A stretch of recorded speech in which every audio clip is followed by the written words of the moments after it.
Oxford Academy. Tuition for SSLC 9th Standard, 10th Regular and Holiday Batches. ശരാശരിക്കാരായ വിദ്യാർത്ഥികളെ പോലും മികച്ച നിലവാരത്തിലേക്ക് ഉയർത്തുന്ന അധ്യാപന രീതി. നൈറ്റ് ക്ലാസുകൾ, മാത്സ്, ഹിന്ദി, ഇംഗ്ലീഷ് പഠന ക്യാമ്പുകൾ, ലൈബ്രറി സൗകര്യം. നിങ്ങളുടെ അഡ്മിഷൻ ഇപ്പോൾ തന്നെ ഉറപ്പാക്കുക.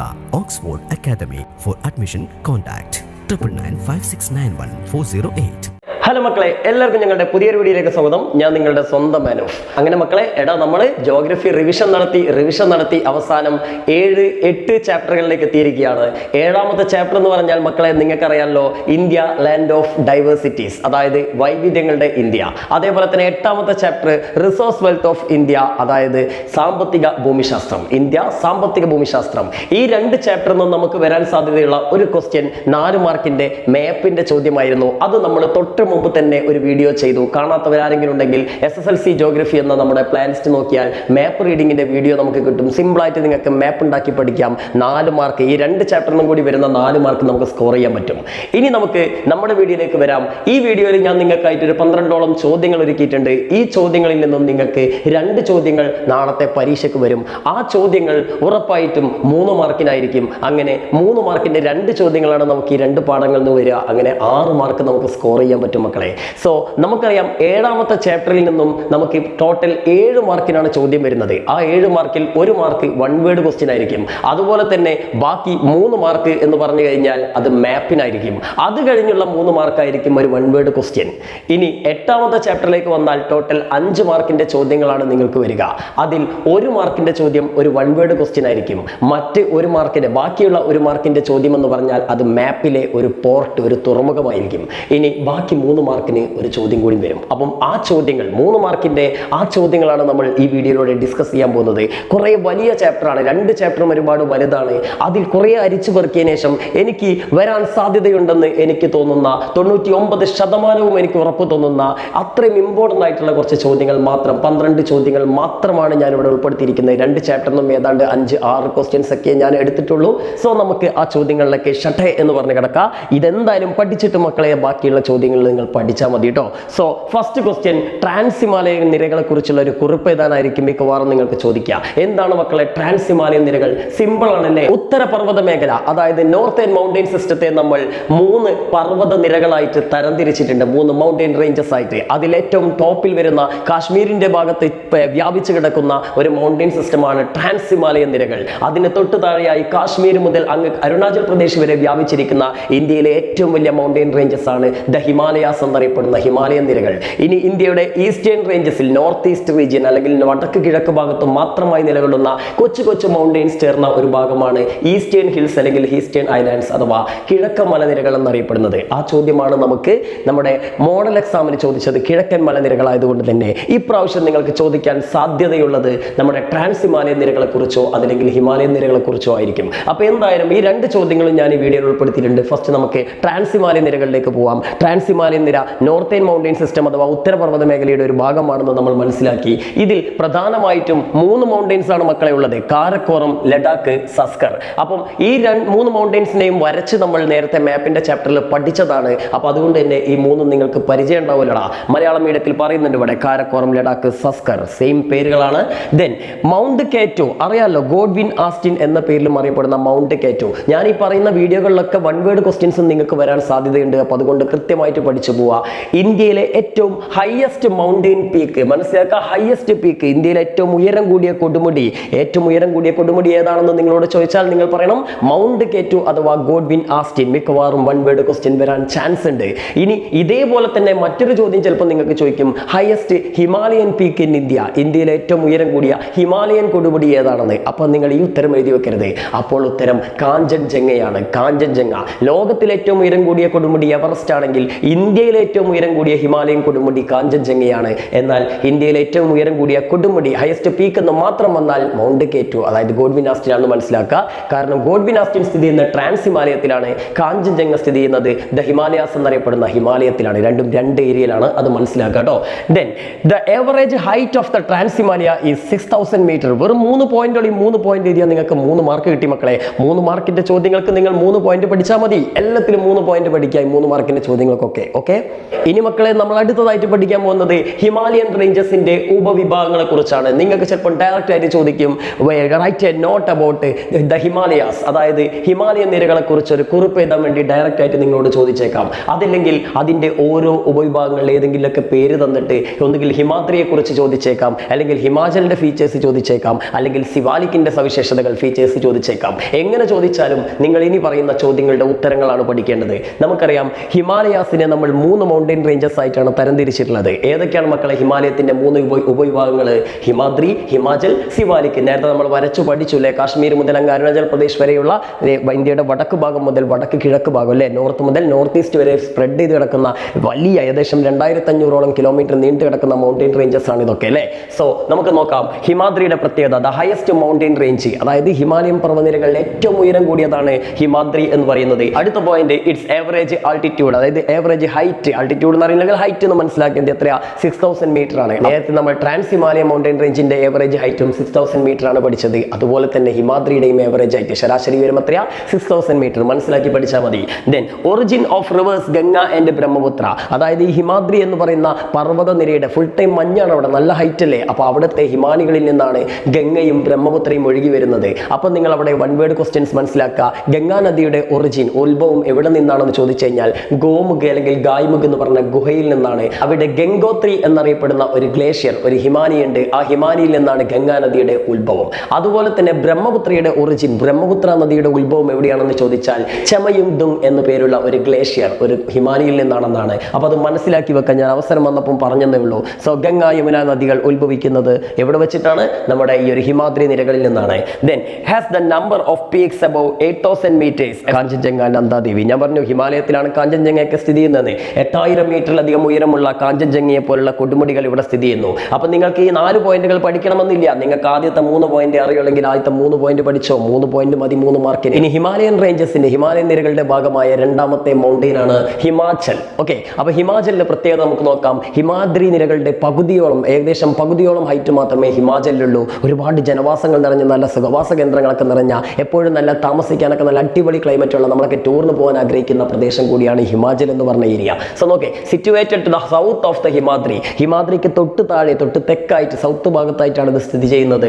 ആവറേജ് ആൾട്ടിറ്റ്യൂഡ് വെറും 3000 ഉള്ളൂ, മറ്റേത് 6000 ആണെന്ന് മനസ്സിലാക്കുക. ഇനി ഹിൽ സ്റ്റേഷൻസ് ആയിട്ടുള്ള ഷിംല, ഡാർജിലിംഗ്, മുസോറി, നൈനിറ്റാൾ, ഇങ്ങനെയൊക്കെയുള്ള ഒരുപാട് ഹിൽ സ്റ്റേഷൻസ്, കാശ്മീർ, കുളു, കാംഗ്ര പോലുള്ള വാലീസ് ഒക്കെ ഈ മേഖലയിലാണ്. എല്ലാം കൂടി പഠിക്കണം. നിങ്ങളുടെ ടെസ്റ്റിലുള്ള ഈ 1-2 പേരുകൾ മാത്രം പഠിച്ചാൽ മതി. ഇതൊക്കെ ഇവിടെ സ്ഥിതി ചെയ്യുന്നു. അപ്പോൾ ഈ 3 പോയിന്റ് പഠിച്ചു കഴിഞ്ഞാൽ ഹിമാചലിന്റെയും സവിശേഷതകളായി. ഓക്കെ, 3 മാർക്കിന് നിങ്ങളോട് ഹിമാചലാണ് ചോദിക്കുന്നതെങ്കിൽ മക്കളെ ഇത് എഴുതി വെച്ചാൽ മതി. ഇനി മൂന്നാമത്തത്, അതായത് ഹിമാദ്രിക്കും ഹിമാചലിനും നേരെ താഴെയായിട്ട്, നേരെ തെക്ക് ഭാഗത്തായിട്ടല്ലേ സൗത്തിലായി സ്ഥിതി ചെയ്യുന്ന മലനിരയാണ് സിവാലിക്. താരതമ്യേന ഹൈറ്റ് വളരെ കുറവാണ്. ഹിമാലയൻ റേഞ്ചസ് തന്നെ ഏറ്റവും ഹൈറ്റ് കുറഞ്ഞ മലകളാണ് സിവാലിക് നിരകൾ. എന്തൊക്കെ അതിന്റെ പ്രത്യേകത?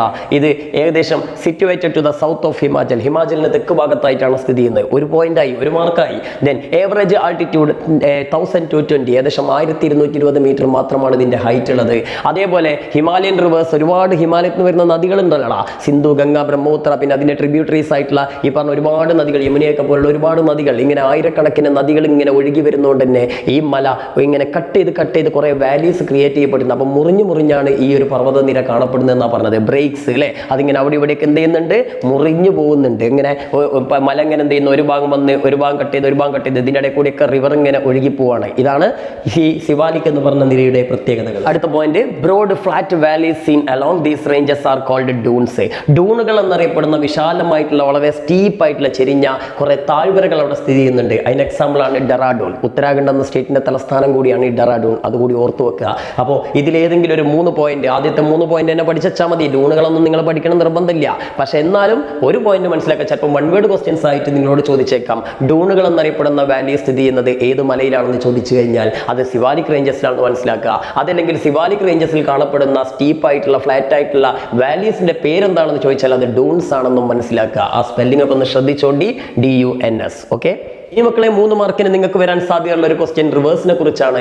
2 ടൈപ്പ് റിവേഴ്സ് ആണ് ഇന്ത്യയിൽ നിന്ന് ഞാൻ നേരത്തെ മാപ്പ് എടുക്കുമ്പോൾ നിങ്ങൾക്ക് പറഞ്ഞു തന്നു. ഒന്ന് ഹിമാലയൻ റിവേഴ്സ്, ഹിമാലയത്തിൽ നിന്ന് ഉത്ഭവിക്കുന്ന നദികളാണ് ഹിമാലയൻ റിവേഴ്സ്. ഇപ്പൊ സിന്ധു, ഗംഗ, ബ്രഹ്മപുത്രി, അതിന്റെ ട്രിബ്യൂട്ടറീസ് ഒക്കെ ഹിമാലയൻ റിവേഴ്സിന്റെ എക്സാമ്പിൾ ആണ് അല്ലെ. ഇനി പെനിൻസുലർ പ്ലാറ്റൂ റീജിയൻ, അതായത് ഉപദ്വീപീയ പീഠഭൂമി പ്രദേശത്ത് നിന്ന് ഉത്ഭവിക്കുന്ന നദികളാണ് ഉപദ്വീപീയ നദികൾ അല്ലെ. അപ്പോൾ ആ നദികൾ തമ്മിൽ ഒരു താരതമ്യം നിങ്ങൾക്ക് ചോദിക്കും. സിമ്പിൾ ആണ്. ഓരോന്നിന്റെയും 3 പോയിന്റ് നിങ്ങൾ പഠിച്ചു വെച്ചാൽ മതി. ചിലപ്പോൾ ഇതിൽ ഏതെങ്കിലും ഒന്നിന്റെ ഫീച്ചർ മാത്രം ചോദിച്ചേക്കാം, അല്ലെങ്കിൽ ഇത് രണ്ടും കൂടി മിക്സ് ചെയ്തിട്ടും ചോദിച്ചേക്കാം. അതായത് ഇതിനെ കമ്പാരിസണും ചോദിച്ചേക്കാം. എന്തായാലും 3 മാർക്കിനെ നിങ്ങൾക്ക് ചോദിക്കൂ. അതുകൊണ്ട് നിങ്ങൾ 3 പോയിന്റ് എഴുതി വെച്ചാൽ മതിയാ.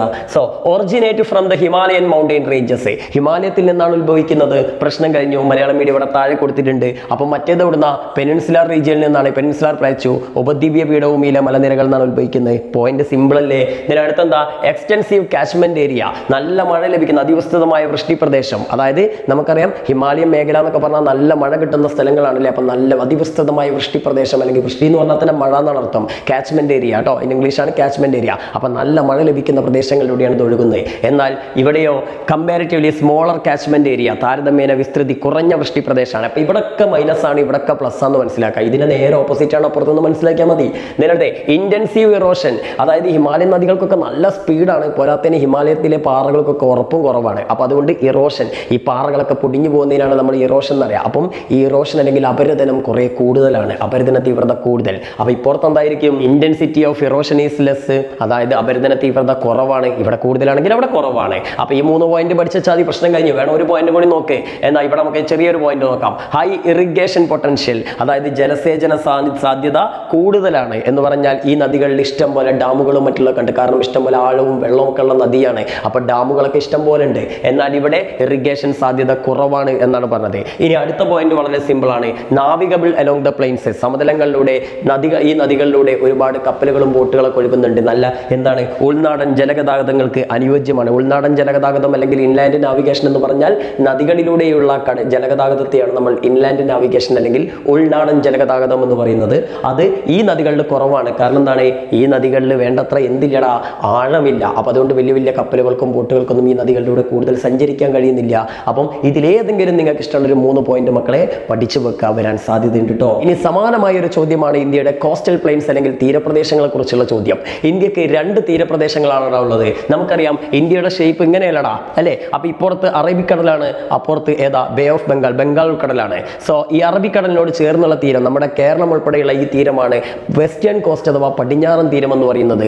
ബംഗാൾ കടലിനോട് ചേർന്ന് കിടക്കുന്ന ഈ തീരമാണ് ഈസ്റ്റേൺ കോസ്റ്റ് അഥവാ കിഴക്കൻ തീരം എന്ന് പറയുന്നത്. അപ്പൊ ഈ 2 തീരപ്രദേശങ്ങളും തമ്മിലുള്ള ഒരു കമ്പാരിസൺ നിങ്ങളോട് 3 മാർക്കിന് ചോദിച്ചേക്കാം. ചിലപ്പോൾ ഇതിൽ ഏതെങ്കിലും ഒരു തീരത്തിന്റെ ഫീച്ചേഴ്സും ചോദിച്ചേക്കാം. നമുക്ക് നോക്കാം എന്തൊക്കെയാണ്. Between Arabian Sea and Western Ghats, നമുക്കറിയാം ഇതിന്റെ പുറത്ത് അറബിക്കടലാണ്. അതേപോലെ തന്നെ ഇവിടെ വെസ്റ്റേൺ ഗട്ട് എന്ന് പറഞ്ഞ പർവ്വതനിരയാണ്, പശ്ചിമഘട്ടം. നമ്മൾ നേരത്തെ മേപ്പടയാളപ്പെടുത്തുമ്പോൾ പഠിച്ചതാണ് അല്ലേ. സോ വെസ്റ്റേൺ ഗട്ട് പശ്ചിമഘട്ടത്തിനും അതേപോലെ തന്നെ എന്തിന് നമ്മുടെ അറബിക്കടലിനും ഇടയിലായിട്ടാണ്. ഇവിടെ അറബിക്കടലാണ്, ഇവിടെ പശ്ചിമഘട്ടം എന്ന മലയാണ്. ഇതിനിടയിലാണ് ഈ തീരപ്രദേശം സ്ഥിതി ചെയ്യുന്നത്. ഇനി അപ്പുറത്താണെങ്കിൽ ഇവിടെ നമ്മൾ നേരത്തെ പഠിച്ചില്ലടാ, ഒരു മലയുണ്ടെന്ന് മുറിഞ്ഞു പോകണം. ഏതാ, ഈസ്റ്റേൺ ഗട്ട്, അതായത് പൂർവ്വഘട്ടം. അതേപോലെ ഇവിടെയുള്ള കടൽ ഏതാ, ബേ ഓഫ് ബംഗാൾ, ബംഗാൾ കടൽ. അപ്പൊ ബംഗാൾ കടലിനും പൂർവ്വഘട്ടത്തിനും ഇടയിലാണ് ഏത് സ്ഥിതി ചെയ്യുന്നത്, ഈസ്റ്റേൺ കോസ്റ്റ് അഥവാ കിഴക്കൻ തീരം സ്ഥിതി ചെയ്യുന്നത്. ഇനി അടുത്തെന്താ, from Rann of Kutch to Kanyakumari. Kutch എന്ന് പറഞ്ഞ സ്ഥലം ഓർമ്മയില്ലടാ, നമ്മുടെ ഗുജറാത്തിന്റെ ഈ ഒരു ഭാഗത്തെയാണ് നമ്മൾ കച്ച് എന്ന് പറയുന്നത്. അപ്പൊ ഈ കച്ച് എന്ന് പറഞ്ഞ ഈ സ്ഥലം മുതൽ ഏതുവരെ, അതായത് ഗുജറാത്തിന്റെ തീരം മുതൽ ഇങ്ങ് കന്യാകുമാരി, ചെന്നൈന്റെ, നമ്മുടെ തമിഴ്നാടിന്റെ, ചെന്നൈ അല്ല തമിഴ്നാട്,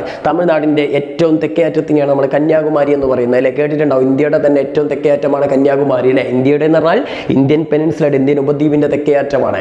സോ ഇവിടം മുതൽ ഇവിടം വരെ നീണ്ടു കിടക്കുന്ന, അതാണ് റാൻ ഓഫ് കച്ച് എന്നാണ് ഈ എൻഡിന് പറയാ. ഈ റാൻ ഓഫ് കച്ച് മുതൽ ഇങ്ങ് ഏതുവരെ, കന്യാകുമാരി മുനമ്പ് വരെ നീണ്ടു കിടക്കുന്ന ഒരു തീരപ്രദേശമാണത്. ദെൻ ഇപ്പുറത്തേക്ക് നോക്കിയാൽ ഏതാ, ഇപ്പുറത്ത് നമുക്ക് ഇങ്ങനെ വന്നിട്ട് നമുക്കറിയാം ഏതാണ്, അങ്ങ് ബംഗാളിന്റെ ഭാഗത്ത് സുന്ദർബൻ അല്ലെങ്കിൽ സുന്ദരവനം എന്നറിയപ്പെടുന്ന ഒരു ഡെൽറ്റ റീജിയൻ ഉണ്ട്. ഗംഗാ നദിയും ബ്രഹ്മപുത്ര നദിയും കൂടി ചേരുന്ന സ്ഥലത്ത് ഒരു വലിയ ഡെൽറ്റ രൂപം കൊണ്ടിട്ടുണ്ട്. ആ ഡെൽറ്റയുടെ പേരാണ്, ലോകത്തിലെ തന്നെ ഏറ്റവും വലിയ ആ ഡെൽറ്റയുടെ പേരാണ് സുന്ദർബൻ ഡെൽറ്റ. പഠിച്ചു വെച്ചുകൊണ്ട് ചിലപ്പോൾ 1 വേർഡ് ചോദിക്കും.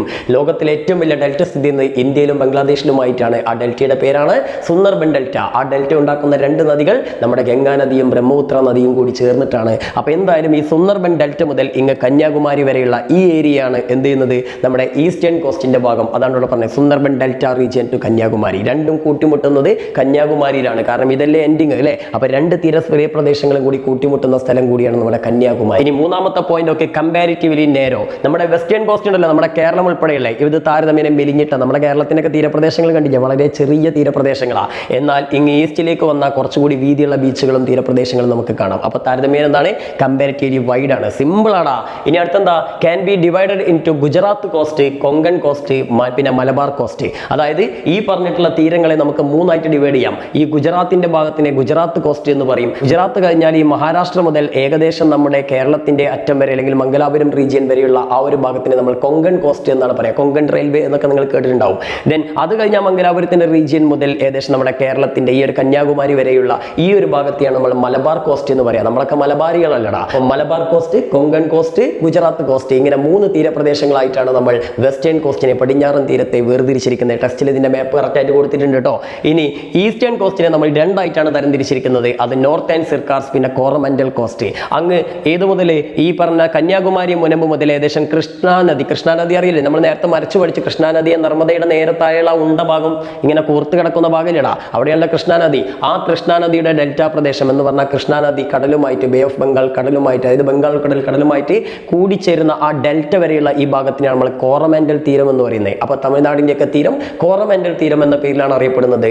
അവിടെ നിന്ന് അങ്ങോട്ട് കൃഷ്ണ ഡെൽറ്റ മുതൽ അങ്ങ് സുന്ദർബൻ ഡെൽറ്റ വരെയുള്ള ഭാഗത്തെയാണ് നമ്മൾ നോർത്തേൺ സിർക്കാർസ് അല്ലെങ്കിൽ വടക്കൻ സിർക്കാർസ് എന്ന് വിളിക്കുന്നത്. ഇവിടെ കൊടുത്തിട്ടുണ്ട് വടക്കൻ സിർക്കാർസ്, കണ്ടില്ലേ, അതായത് നോർത്തേൺ സിർക്കാർസ്. അവിടെ പോയി ഇതാ നോർത്തേൺ സിർക്കാർസ്. ഓക്കെ, ദെൻ അടുത്ത ചോദ്യത്തിലേക്ക് കിടക്കാം. ഇതിലെല്ലാ പോയിന്റും പഠിക്കേണ്ട, ഏതെങ്കിലും ഒരു 3 പോയിന്റ് പഠിച്ചു വെച്ചോട്ടോ. ഇനി അടുത്തത് factors influencing the climate of India. ഇന്ത്യയുടെ കാലാവസ്ഥയെ സ്വാധീനിക്കുന്ന ഘടകങ്ങൾ ഒരു 3 പോയിന്റെങ്കിലും നിങ്ങൾ പഠിച്ചു വെക്കുക. സിമ്പിൾ ആണ്. Latitude, physiography, nearness to ocean, altitude, അതായത് അക്ഷാംശ സ്ഥാനം, പിന്നെ ഭൂപ്രകൃതി, സമുദ്ര സാമീപ്യം, സമുദ്രനിരപ്പിൽ നിന്നുള്ള ഉയരം, അല്ലെങ്കിൽ ഉയരം എന്ന് പഠിച്ചാലും മതി. ഓക്കെ, അപ്പം എന്തായാലും ഇതിലൊരു 3 പോയിന്റ് നിങ്ങൾ പഠിച്ചു വെക്കുക. ഇന്ത്യയുടെ കാലാവസ്ഥയെ സ്വാധീനിക്കുന്ന, ക്ലൈമറ്റിനെ ഇൻഫ്ലുവൻസ് ചെയ്യുന്ന ഫാക്ടേഴ്സ് ആണ്. അറിയാലോ, ഇന്ത്യക്ക് 4 ക്ലൈമറ്റ് ആണുള്ളത്. North east monsoon, south west monsoon, summer, winter. അതൊന്ന് ഓർത്ത് വെച്ചേക്കണ്ട കേട്ടോ.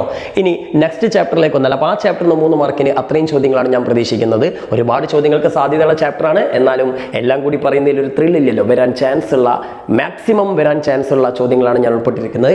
ഇനി അതേപോലെ തന്നെ 8ാമത്തെ chapter resource wealth of India സാമ്പത്തിക ഭൂമിശാസ്ത്രം എന്ന് പറഞ്ഞ ചാപ്റ്ററിൽ നിന്ന് നിങ്ങൾ ഒരിക്കലും ഒഴിവാക്കാൻ പാടില്ലാത്ത കുറച്ച് ക്വസ്റ്റ്യൻസ്, 5-6 ക്വസ്റ്റ്യൻസ് കൂടി പറഞ്ഞുതരാം. ഇതിൽ നിന്നും നിങ്ങൾക്ക് 3 മാർക്കിന്റെ ഒരു ചോദ്യം പ്രതീക്ഷിക്കാം. അപ്പം അതിൽ ഫസ്റ്റ് തന്നെ റൈസ്, ഇവിടെ സ്വന്തം നെല്ല്, അരി അല്ലേ, ഈ നെല്ലിന്റെ ഭൂമിശാസ്ത്ര ഘടകങ്ങൾ അഥവാ ജോഗ്രഫിക്കൽ ഫാക്ടേഴ്സ് ഓർത്തു വെച്ചോ. ജോഗ്രഫിക്കൽ ഫാക്ടേഴ്സ് ഓഫ് പാഡി അല്ലെങ്കിൽ ജോഗ്രഫിക്കൽ ഫാക്ടേഴ്സ് ഓഫ് റൈസ് എന്ന് നിങ്ങളോട് ചോദിക്കും. അതായത് നെല്ലിന് വളരാൻ ആവശ്യമായിട്ടുള്ള ഭൂമിശാസ്ത്ര ഘടകങ്ങൾ എന്തൊക്കെയാണ്. അപ്പോൾ ഈ ജോഗ്രഫിക്കൽ ഫാക്ടേഴ്സ് അല്ലെങ്കിൽ ഭൂമിശാസ്ത്ര ഘടകങ്ങൾ എന്ന് കണ്ടു കഴിഞ്ഞാൽ മക്കൾ മനസ്സിലാക്കേണ്ടത് മണ്ണ്, ഒരു ചെടി വളരാൻ ആവശ്യമായിട്ടുള്ള മണ്ണ്, അതേപോലെ തന്നെ ഒരു ചെടിക്ക് വളരാൻ ആവശ്യമായിട്ടുള്ള ടെമ്പറേച്ചർ, താപനില, അതുപോലെ തന്നെ ഒരു ചെടിക്ക് വളരാൻ ആവശ്യമായിട്ടുള്ള വെള്ളത്തിന്റെ അളവ്, മഴയുടെ ലഭ്യത, ഇത് 3 കൂടി ചേർന്നാലേ ജോഗ്രഫിക്കൽ ഫാക്ടേഴ്സ് കംപ്ലീറ്റ് ആവുള്ളൂ. അപ്പോൾ ഇത് 3 എങ്ങനെയൊക്കെ നമുക്ക് നോക്കാം. നമുക്കറിയാം rice is a kharif crop അല്ലേ, അതായത് നെല്ലൊരു ഖാരിഫ് വിളയാണ്. അത് ആദ്യം ഓർത്തു വെക്കണം. 1 വേർഡ് ക്വസ്റ്റ്യൻസ് ഒക്കെ ചാപ്റ്ററിൽ വരും കേട്ടോ. ദെൻ അതേപോലെ തന്നെ വേണ്ട മണ്ണ് ഏതാ, അലൂവിയൽ സോയിൽ, എക്കൽ മണ്ണ്. ഇങ്ങനെ പോയിന്റ് പഠിച്ചാൽ മതി, ബാക്കി നിങ്ങൾ ഉണ്ടാക്കിയാൽ മതി. ഇനി ടെമ്പറേച്ചർ എത്രയാ, ഏവറേജ് 24 ഡിഗ്രി സെൽഷ്യസിന് മുകളിൽ. അതേപോലെ തന്നെ മഴ എത്രയാ, 150 സെന്റിമീറ്ററിന് മുകളിൽ. മതി, ഇത്ര മതി. ഓക്കെ, ഇനി ഇവിടെ പറയുന്നുണ്ട് എന്താണ്, വെള്ളമില്ലാത്ത സ്ഥലത്ത് എന്ത് ചെയ്യുന്നുണ്ട്, ഇറിഗേഷൻ ലഭ്യമാക്കിയിട്ട് കൃഷി നടത്തുന്നുണ്ട്, ജലസേചനത്തിലൂടെ കൃഷി നടത്തുന്നുണ്ട്. ആ പോയിന്റ് വേണ്ട, അതൊന്നും വേണ്ട, ഒഴിവാക്കിയൊക്കെ. ലാസ്റ്റത്തെ പോയിന്റ് വേണ്ട.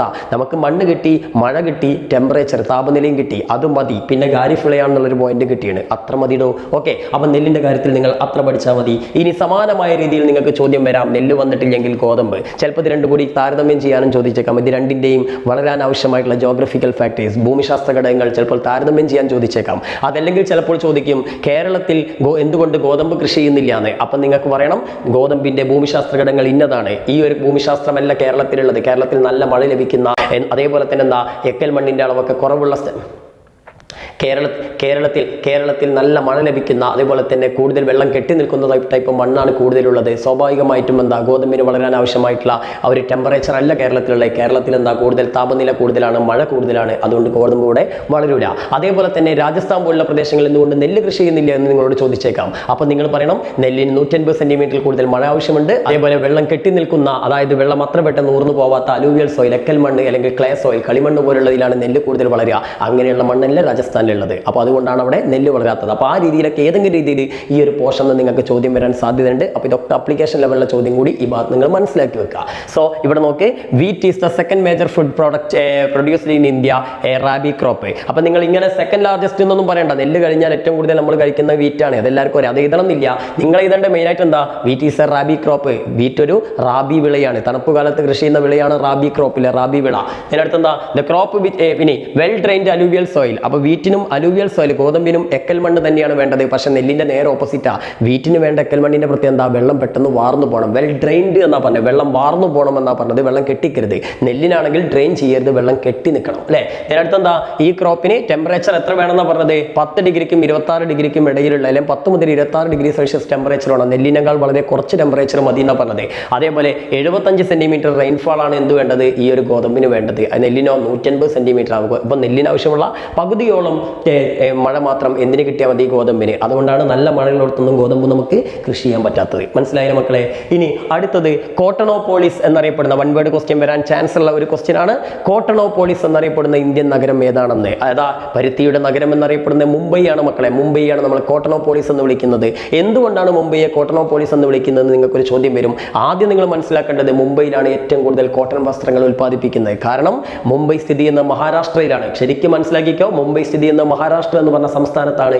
ഈ മഹാരാഷ്ട്ര എന്ന് പറഞ്ഞ സംസ്ഥാനം പെനിൻസുലാർ പ്ലാറ്റ്യൂ റീജിയൻ അല്ലെങ്കിൽ ഡെക്കാൻ പ്ലാറ്റ്യൂ റീജിയനിലാണ്. ഡെക്കാൻ പീഠഭൂമി പ്രദേശത്താണ്. ഈ ഡെക്കാൻ പ്ലാറ്റ്യൂ അല്ലെങ്കിൽ ഡെക്കാൻ പീഠഭൂമി പ്രദേശം എന്ന് പറഞ്ഞാൽ മില്യൺസ് ഓഫ് ഇയേഴ്സ്, ദശലക്ഷക്കണക്കിന് വർഷങ്ങൾക്ക് മുമ്പുണ്ടായ ലാവ ഇറക്ഷൻ അല്ലെങ്കിൽ അഗ്നിപർവ്വത സ്ഫോടനത്തിന്റെ ഫലമായിട്ടുണ്ടായ ഒരു സ്ഥലമാണ്. അവിടെ ധാരാളം ബ്ലാക്ക് സോയിൽ അഥവാ കറുത്ത മണ്ണുണ്ട്. മനസ്സിലാക്കുക, പരുത്തി കൃഷിക്ക് ഏറ്റവും സ്യൂട്ടായിട്ടുള്ള മണ്ണാണ് ബ്ലാക്ക് സോയിൽ അല്ലെങ്കിൽ കറുത്ത മണ്ണ്. ഇത് ധാരാളമായിട്ട് നമ്മുടെ പെനിൻസുലാർ പ്ലാറ്റ്യൂ റീജിയൻ അല്ലെങ്കിൽ ഡെക്കാൻ പീഠഭൂമി പ്രദേശത്ത് ധാരാളമായിട്ട് കാണപ്പെടുന്നുണ്ട്. അതുകൊണ്ട് തന്നെ മഹാരാഷ്ട്രയിൽ ഏറ്റവും കൂടുതൽ കാണപ്പെടുന്ന മണ്ണ് ഈ ബ്ലാക്ക് സോയിൽ അല്ലെങ്കിൽ ഈ പറഞ്ഞിട്ടുള്ള കറുത്ത മണ്ണാണ്. അതുകൊണ്ട് മഹാരാഷ്ട്രയിലാണ് ഏറ്റവും കൂടുതൽ എന്ത് കൾട്ടിവേറ്റ് ചെയ്യുന്നത്, നമ്മൾ പരുത്തി അല്ലെങ്കിൽ കോട്ടൺ കൾട്ടിവേറ്റ് ചെയ്യുന്നത്. ഈ മഹാരാഷ്ട്രയിലെ ഒരു പ്രധാന നഗരമാണ് നമ്മുടെ മുംബൈ. അതുകൊണ്ട് തന്നെ ഇന്ത്യയിൽ ഏറ്റവും കൂടുതൽ പരുത്തി തുണി വ്യവസായം അല്ലെങ്കിൽ ഈ കോട്ടൺ ഇൻഡസ്ട്രി സ്ഥിതി ചെയ്യുന്നത് നമ്മുടെ സ്വന്തം മുംബൈയിലാണ്. അതുകൊണ്ടാണ് മുംബൈയെ നമ്മൾ കോട്ടണോപോളിസ് എന്ന് വിളിക്കുന്നത്. ഇന്ത്യയിൽ എല്ലാ ടെക്സ്റ്റൈൽസുകളുടെ ഉടമസ്ഥരും പോയിട്ട് ഡ്രസ്സ് എടുക്കുന്ന ഒരു സ്ഥലം കൂടിയാണ് മുംബൈ. നിങ്ങൾക്ക് ഭാവിയിൽ ഡ്രസ്സൊക്കെ എടുക്കണമെങ്കിൽ, ടെക്സ്റ്റൈൽസ് ബിസിനസ് ഒക്കെ തുടങ്ങണമെന്നുണ്ടെങ്കിൽ മുംബൈ ആയിട്ടൊരു ടച്ച് ഉണ്ടായിക്കോട്ടെ മക്കളെ, ഉണ്ടായിക്കോട്ടെ. ഓക്കെ, ഇനി മറ്റൊരു ചോദ്യം കൂടി ഈ പ്രദേശത്ത് നിന്ന് ചോദിച്ചേക്കാം അല്ലെങ്കിൽ ഈ ഭാഗത്ത് നിന്ന് ചോദിച്ചേക്കാം. ഈ യൂണിവേഴ്സൽ ഫൈബർ എന്നറിയപ്പെടുന്ന ക്രോപ്പ് ഏതാണ്, നാണ്യവിള ഏതാണെന്ന്. അപ്പം നിങ്ങൾ മനസ്സിലാക്കുക, കോട്ടണയാണ് നമ്മൾ അല്ലെങ്കിൽ പരുത്തിയാണ് നമ്മൾ യൂണിവേഴ്സൽ ഫൈബർ എന്ന് വിളിക്കുന്നത്. കാരണം ലോകത്ത് നമ്മുടെ ദുനിയാവിൽ മുഴുവനായിട്ട് വസ്ത്രനിർമ്മാണത്തിന് ഏറ്റവും കൂടുതൽ ആളുകൾ യൂസ് ചെയ്യുന്നത് പരുത്തിയാണ്. അതുകൊണ്ടാണ് അതിനെ യൂണിവേഴ്സൽ ഫൈബർ എന്ന് വിളിക്കുന്നത്. ആ ഒരു ഭാഗം കൂടി നിങ്ങൾ വൺ വേർഡ് ക്വസ്റ്റ്യൻ വരാൻ സാധ്യതയുള്ള ഒരു ഭാഗമാണ്. അതുകൂടി നിങ്ങൾ മനസ്സിലാക്കി വെക്കുക. അപ്പം ഇവിടെ നിന്നൊക്കെ നിങ്ങൾക്ക് വൺ വേർഡ് ക്വസ്റ്റ്യൻ എവിടെ നിന്ന് നമ്മൾ ചോദിക്കുന്നില്ല. അപ്പോൾ കണക്ട് ചെയ്ത് ഇങ്ങനെ പോരാ. ഓക്കെ, ഇനി നമുക്ക് എന്തുകൊണ്ടാണ് ഈ മുംബൈ ഇങ്ങനെ വലിയൊരു കോട്ടണോപോളിസ് ആയിട്ട് മാറിയത് അല്ലെങ്കിൽ വലിയൊരു ടെക്സ്റ്റൈൽ സെന്റർ ആയിട്ട് മാറിയെന്ന് നമുക്ക് നോക്കാം. ആ ചോദ്യം ചിലപ്പോൾ നിങ്ങൾക്ക് വരും. സോ ഒന്നെന്താ, easy availability of raw materials of neighbouring regions. മുംബൈയുടെ അടുത്തുള്ള പ്രദേശത്ത് നിന്ന് ഇഷ്ടം പോലെ എന്ത് കിട്ടുന്നുണ്ട്, സമീപ പ്രദേശത്ത് അസംസ്കൃത വസ്തുക്കൾ, അതായത് ഈ കോട്ടൺ, പരുത്തിയും അതേപോലെ അതിന് വേണ്ട മറ്റുള്ള സാധനങ്ങളൊക്കെ ഇഷ്ടംപോലെ അടുത്തടുത്തുള്ള പ്രദേശത്ത് നിന്ന് കിട്ടുന്നുണ്ട്. പിന്നെന്താ, ചീപ്പ് അവൈലബിലിറ്റി ഓഫ് പവർ. അതായത് മുംബൈ എന്ന് പറഞ്ഞാൽ വലിയൊരു ടൗൺ അല്ലേ, വലിയൊരു നഗരമാണ്. അതുകൊണ്ട് വളരെ കുറഞ്ഞ നിരക്കിൽ ഊർജ്ജം, വൈദ്യുതിയൊക്കെ ലഭ്യമാകുന്നുണ്ട്. പിന്നെന്താ, export and import possibilities of Mumbai port. തൊട്ടടുത്ത് മുംബൈ തുറമുഖമുണ്ട്, ഇന്ത്യയിലെ വലിയ തുറമുഖങ്ങളിലൊന്നാണ്. അതുകൊണ്ട് ഈസി ആയിട്ട് ഈ സാധനങ്ങൾ നമുക്ക് എക്സ്പോർട്ട് ചെയ്യാനും റോ മെറ്റീരിയൽസ് ഇമ്പോർട്ട് ചെയ്യാനൊക്കെ കഴിയും. പിന്നെ ഫ്രഷ് വാട്ടർ അവൈലബിലിറ്റി, നല്ല ശുദ്ധമായ വെള്ളത്തിൻ്റെ സാന്നിധ്യമുണ്ട്. പിന്നെ ഹ്യൂമൻ റിസോഴ്സ്, നല്ല കുറഞ്ഞ കൂലിക്ക് ജോലി ചെയ്യാൻ ആവശ്യമായിട്ടുള്ള എക്സ്പേർട്ട് ആയിട്ടുള്ള തൊഴിലാളികൾ ഇഷ്ടംപോലെ ഉണ്ട്. കാരണം മഹാരാഷ്ട്രയ്ക്ക് എന്ന് പറഞ്ഞാൽ നല്ല ജനസാന്ദ്രതയുള്ള സ്ഥലങ്ങളാണ്. അപ്പോൾ അതുകൊണ്ട് തൊഴിലാളികൾക്ക് ഒരു ക്ഷാമമില്ല. അപ്പോൾ അതുകൊണ്ട് തന്നെ ഇവിടെ പരുത്തി തുണി വ്യവസായം, കോട്ടൺ ഇൻഡസ്ട്രീസ് വളരെ കൂടുതലാണ്. അപ്പോൾ അത് ചോദിക്കും, ഓർത്തു വെക്കുക. ഇനി ഈ ചാപ്റ്ററിന് ചോദിക്കാൻ സാധ്യതയുള്ള മറ്റൊരു ചോദ്യമാണ് അഡ്വാൻറ്റേജസ് ഓഫ് വാട്ടർ ട്രാൻസ്പോർട്ട്, ജലഗതാഗതത്തിന്റെ മേന്മകൾ. ഒരുപാട് തവണ വന്നിട്ടുള്ള ചോദ്യമാണ്. നമുക്കറിയാം പ്രധാനമായിട്ടും ഇന്ത്യയിൽ 4 ടൈപ്പ് ഗതാഗത മാർഗ്ഗങ്ങളാണുള്ളത്. ഒന്ന് റോഡ് സർവീസ്, റോഡുകൾ, മറ്റൊന്ന് ജലഗതാഗതം, വാട്ടർ ട്രാൻസ്പോർട്ട്, മറ്റൊന്ന് റെയിൽവേ, പിന്നെ വേറൊന്ന് എയർ അല്ലേ. എയർ ട്രാൻസ്പോർട്ടിന്റെ കാര്യം പഠിക്കുമ്പോൾ ആഭ്യന്തരമായിട്ടുള്ള വിമാന ഗതാഗതം ആരാണ് കൺട്രോൾ ചെയ്യുന്നതെന്ന് പഠിക്കണം. അതേപോലെ തന്നെ ഇന്റർനാഷണൽ എയർ ട്രാൻസ്പോർട്ട് ആരാ കൺട്രോൾ ചെയ്യുന്നതൊക്കെ കറക്റ്റ് ആയിട്ട് പഠിച്ചു വെക്കുക കേട്ടോ. ഇവിടെ തന്നിട്ടുള്ള ചോദ്യങ്ങളിലേക്ക് വരാം. ഈ ചോദ്യങ്ങൾ പഠിക്കുമ്പോൾ നിങ്ങൾ മനസ്സിലാക്കേണ്ടത് വെള്ളത്തിലൂടെ സാധനം നമ്മളെ കപ്പലുകളും മറ്റുള്ള സാധനങ്ങളൊക്കെ പോകുമ്പോൾ എന്തൊക്കെ ഗുണങ്ങൾ ഉണ്ടാവും എന്നുള്ളതാണ്. സിമ്പിൾ ആണ്. എന്താ, ഒന്ന് ചീപ്പസ്റ്റ് ആണ് അല്ലേ. ഇടക്കിടക്ക് റോഡിലൂടെ പോകുന്നവരെ റോഡ് ടാർ ചെയ്യുക, അതേപോലെ തന്നെ പാലുണ്ടാക്കുക, ഇങ്ങനെയുള്ള കുറേ പണികളൊന്നും ഇല്ലല്ലോ, വെള്ളമല്ലേ. അപ്പോൾ നമുക്ക് മെയിൻ്റനൻസ് വളരെ കുറവാണ്, ചീപ്പാണ് അല്ലേ. പിന്നെ അടുത്തെന്താ, suitable for large scale cargo export. നല്ല വെയിറ്റുള്ള എത്ര വെയിറ്റുള്ള സാധനങ്ങളും കൊണ്ടുപോകാൻ കൊണ്ടുപോകാൻ ഏറ്റവും നല്ലത് എന്താണ്? ജലഗതാഗത മാർഗ്ഗങ്ങളാണ്. നിങ്ങൾക്ക് അറിഞ്ഞൂടെ വലിയ വലിയ കപ്പലുകൾ കാർഗോകളൊക്കെ നമ്മളെ കൊച്ചി തുറമുഖത്തൊക്കെ പോയാൽ നിങ്ങൾക്ക് കാണാം. അപ്പോൾ വലിയ വലിയ ഹെവി വെയിറ്റുള്ള സാധനങ്ങൾ കൊണ്ടുപോകാൻ ഏറ്റവും ബെസ്റ്റ് ഏതാണ്? ഈ ജലഗതാഗതമാണ്. പിന്നെ ഡസിൻ കോസ്റ്റ് എൻവയോൺമെന്റൽ പൊല്യൂഷൻ, നമ്മുടെ ഡസിൻ കോസ്റ്റ് എന്ന് പറയാൻ പറ്റില്ല, എന്നാലും എന്താണ് മറ്റുള്ള ഗതാഗത മാർഗ്ഗങ്ങളെ അപേക്ഷിച്ച് താരതമ്യേന എന്ത് കുറവാണ്? പൊല്യൂഷൻ കുറവാണ് അല്ലേ? പിന്നെ അടുത്തെന്താ? Most suitable for international trade, അന്താരാഷ്ട്ര വ്യാപാരത്തിന് ഏറ്റവും നല്ല അനുയോജ്യമായതാണ്. കാരണം എന്താണ്? നമുക്ക് യാതൊരു ആക്സിഡന്റ് കൂടാതെയും അതേപോലെ തന്നെ എത്ര വെയിറ്റുള്ള സാധനങ്ങളും കൃത്യമായിട്ട് നമുക്ക് എന്ത് ചെയ്യാൻ പറ്റും? എത്തിക്കാൻ പറ്റും. അപ്പം ഇതാണ് ജലഗതാഗതത്തിനുള്ള പ്രധാനപ്പെട്ട മേന്മകൾ. ഒരു 3 പോയിന്റെങ്കിലും നിങ്ങൾ എന്ത് ചെയ്യുക? പഠിച്ചു വെക്കുക. ഇനി ചാപ്റ്ററിന് വരാൻ സാധ്യതയുള്ള അവസാനത്തെ ഞാൻ തരുന്ന ഒരു ക്വസ്റ്റ്യൻ എന്താണെന്ന് വെച്ചാൽ നോൺ കൺവെൻഷണൽ എനർജി സോഴ്സസ്, അതായത് പാരമ്പര്യേതര ഊർജ്ജ സ്രോതസ്സുകളുടെ മേന്മകൾ. നമുക്കറിയാം പാരമ്പര്യേതര ഊർജ്ജ സ്രോതസ്സുകൾ എന്ന് പറഞ്ഞു കഴിഞ്ഞാൽ wind energy, wave energy, tidal energy, biogas, അതായത് കാറ്റിൽ നിന്നും വൈദ്യുതി, തിരമാലയിൽ നിന്നും സോളാർ, സൂര്യനിൽ നിന്നൊക്കെ നമ്മൾ വൈദ്യുതി ഉണ്ടാക്കാറില്ല അല്ലെങ്കിൽ ഊർജ്ജം ഉണ്ടാക്കാറില്ലേ? ഇതിനെയാണ് നമ്മൾ പാരമ്പര്യേതര അല്ലെങ്കിൽ എന്താണ് നോൺ കൺവെൻഷണൽ എനർജി സോഴ്സസ് എന്ന് പറയാം.